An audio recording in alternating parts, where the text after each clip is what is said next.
Le 28 octobre 2025, l'ouragan Melissa n'a pas seulement frappé la Jamaïque, il a brisé le rêve de paradis. Les dégâts qu'il a causés étaient autant physiques que géopolitiques. Les nations caribéennes affrontent désormais une réalité terrifiante. Une seule tempête peut tout effacer. Et le pire, il n'y a presque rien qu'il puisse faire pour l'arrêter. Une catastrophe d'une telle ampleur ne crée pas seulement des décombres, elle crée de la dépendance. Quand une tempête de cette ampleur frappe la Floride ou le Texas, il y a un continent derrière pour encaisser le choc. Les ressources peuvent arriver par voie terrestre, l'économie est plus diversifiée. Mais les îles, elles n'ont nulle part où se cacher. 7000 îles et la plupart sont vides. Ce n'est pas le paradis, c'est un véritable isolement. Regardez une carte. Les Bahamas sont un pays qui souffre à cause de sa géographie. 74% de la population vit dans la capitale, Nassau. Maintenant, regardez encore la carte. Vous remarquez quelque chose ? Nassau n'est qu'à 180 miles de Miami. C'est un saut de puce pour un touriste, mais c'est une condamnation à mort pour une Caraïbe vraiment indépendante. Cela signifie que le centre de la vie bahaméenne est plus proche des États-Unis que de son propre territoire. Les îles bahaméennes s'étendent jusqu'à l'île de Great Inagua, à 370 miles de là. À cette distance, coordonner la défense ou fournir un soutien gouvernemental est presque impossible, laissant les îles éloignées, largement livrées à elles-mêmes. Et cela signifie que vous êtes une cible facile. À travers le Pacifique, la meilleure défense pour les îles n'a pas été les murs, les armes ou les alliances. C'était de rester inconnues. Au moment où des étrangers les ont trouvées, elles étaient exposées, vulnérables. Et les Caraïbes, c'était le terrain d'essai. Chaque invasion, chaque empire, chaque guerre commerciale, tout a commencé ici. Prenez Hispaniola, elle est divisée en deux. Non pas parce que la future République dominicaine et Haïti devaient pas forcément être séparées par une frontière, mais à cause de capitales impériales situées à des milliers de miles de là. Les habitants, ils étaient ignorés.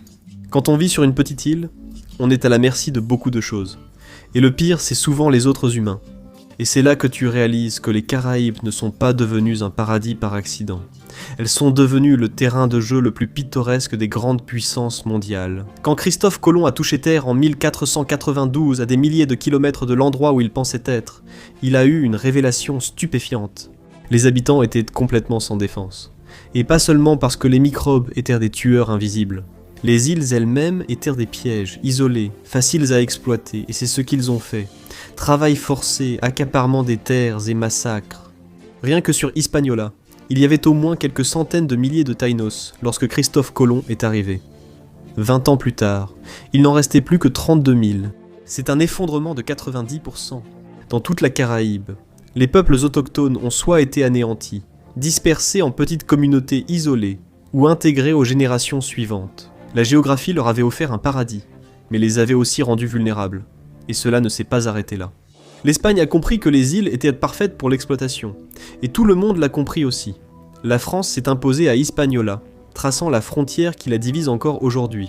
La Grande-Bretagne a forcé l'Espagne à quitter la Jamaïque. Les Néerlandais ont jugé qu'Aruba possédait le sel qu'ils cherchaient. Chaque empire est arrivé avec un drapeau différent, mais la même intention.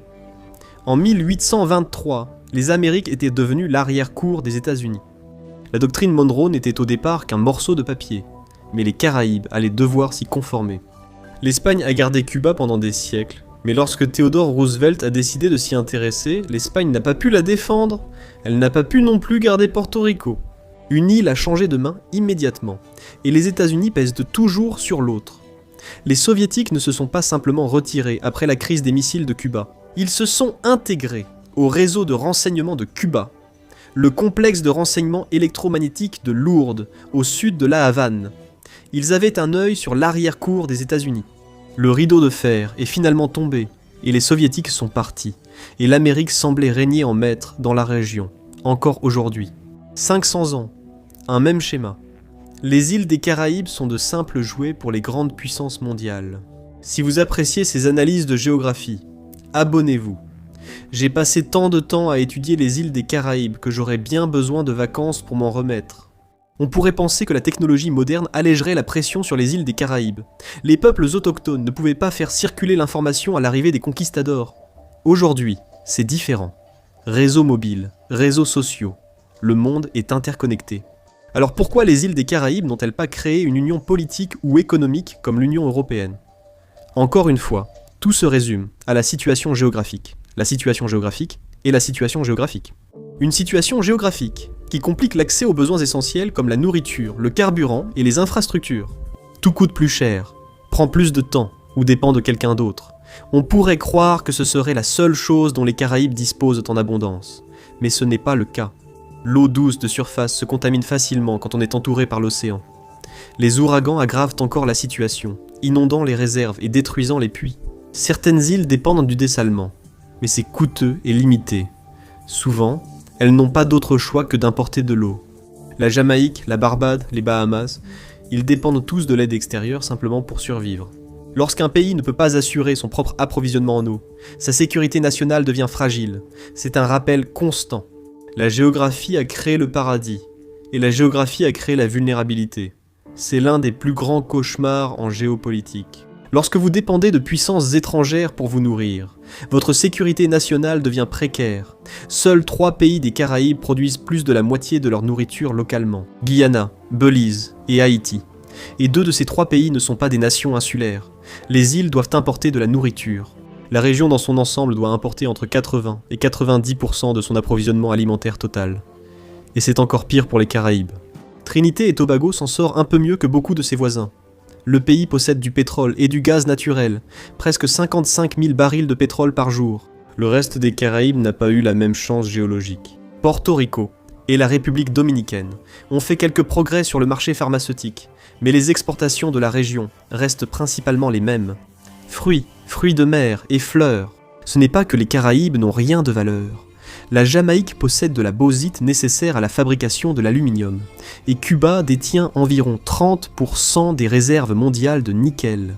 Cela semble impressionnant, mais la production de bauxite de la Jamaïque en 2024 ne représentait que 0,78% du total mondial. Pas assez pour changer la structure de son économie. Et le nickel de Cuba ? La mauvaise gestion du régime communiste et l'embargo américain ont affecté sa valeur. Encore une fois, les grandes puissances ont dicté le destin des Caraïbes. Il ne reste qu'une seule façon pour les pays caribéens de gagner beaucoup d'argent. La seule chose qu'ils ont en abondance, c'est le climat et les mers pittoresques. Le tourisme est le fondement de l'économie caribéenne. La région accueille 1,26 million de touristes chaque année, principalement en provenance d'Amérique du Nord et d'Europe. En Jamaïque et aux Bahamas, le tourisme représente plus d'un tiers du PIB. Certains pays en dépendent bien davantage. Antigua et Barbuda tirent 94% de son PIB du tourisme. Une seule tempête ou un choc économique peut dévaster ces économies. La pandémie de Covid-19 en 2020 a servi d'avertissement sévère. Le tourisme dans les Caraïbes a chuté de 67%, effaçant 33,9 milliards de dollars de revenus. Ce n'est pas seulement une vulnérabilité économique, c'est un cauchemar géopolitique. Parce que lorsque vos exportations dépendent des citoyens d'un autre pays qui montent dans un avion, vous ne contrôlez pas entièrement votre propre avenir. Il suffit d'une déclaration, d'une publication sur les réseaux sociaux du département d'État américain, conseillant aux Américains de ne pas se rendre dans les Caraïbes, et c'est toute l'économie d'une région qui s'effondre. Et il y a des raisons à cela. La région affiche un taux d'homicide élevé, 49,4 pour 100 000 en Jamaïque, 51,3 à Saint-Vincent et les Grenadines. Toutes ces raisons sont valables pour que les bureaux diplomatiques appellent à une suspension du tourisme vers la région.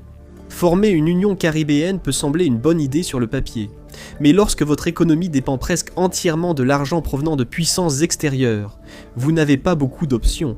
La plupart du temps, vous souriez simplement et dites oui. C'est particulièrement vrai lorsque des catastrophes soudaines surviennent, et les Caraïbes peuvent donc s'attendre à en avoir davantage. Il suffit de repenser à l'ouragan Mélissa. En Jamaïque, le coût total de la tempête s'est élevé à 10 milliards de dollars. C'est dévastateur pour un pays dont le PIB total était de 33,7 milliards de dollars en 2024. Une seule tempête, en une journée, et un tiers de l'économie de la Jamaïque a été anéanti. Et voici le fait vraiment surprenant. L'ouragan Mélissa n'était pas une surprise. Il n'y a pas eu de coup dur inattendu, comme la région du Mid-Atlantique américain l'a connu avec Sandy en 2012. La Jamaïque savait que Mélissa arrivait. Les autorités se sont préparées 5 jours avant l'impact, mobilisant les équipes d'approvisionnement en eau. Les évacuations et la fermeture des aéroports ont suivi. Et pourtant, il n'y avait rien que les autorités pouvaient faire. La tempête est arrivée. 40 et 1400 hectares ont été endommagés. Les récoltes ont été dévastées. La moitié des forêts de l'île ont été endommagées. Et la liste des pertes a continué de s'allonger même après que Melissa se soit dissipée dans l'Atlantique Nord. 2 semaines plus tard, des inondations ont entraîné une nouvelle urgence sanitaire. Les autorités ont rapidement averti la population d'éviter l'eau contaminée. Les maladies transmises par les moustiques ont explosé dans toute la Caraïbe par la suite. En plus de cela, les coûts des soins de santé à long terme pour le traitement et d'autres complications ont ajouté un lourd fardeau à des systèmes déjà sous pression. La Jamaïque était en réalité mieux préparée que beaucoup de ses voisins. Le pays disposait d'une obligation catastrophe de 150 millions de dollars en réserve pour des événements comme l'ouragan Melissa. Il a également reçu une aide régionale du Fonds d'assurance contre les risques de catastrophes des Caraïbes, un fonds d'assurance multinational comptant 35 membres. Il a versé à la Jamaïque 71 millions de dollars supplémentaires après la tempête. Bien que l'aide ait été bienvenue, les chiffres racontent la véritable histoire.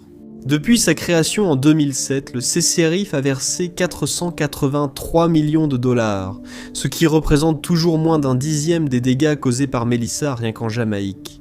En d'autres termes, même lorsque la région met en commun ses ressources et se coordonne, elle n'a pas du tout la capacité suffisante pour faire face à une seule catastrophe majeure en une seule année. Et ces tempêtes arrivent, dans les Caraïbes, très souvent. En moyenne, les Caraïbes peuvent s'attendre à 12 tempêtes tropicales par an.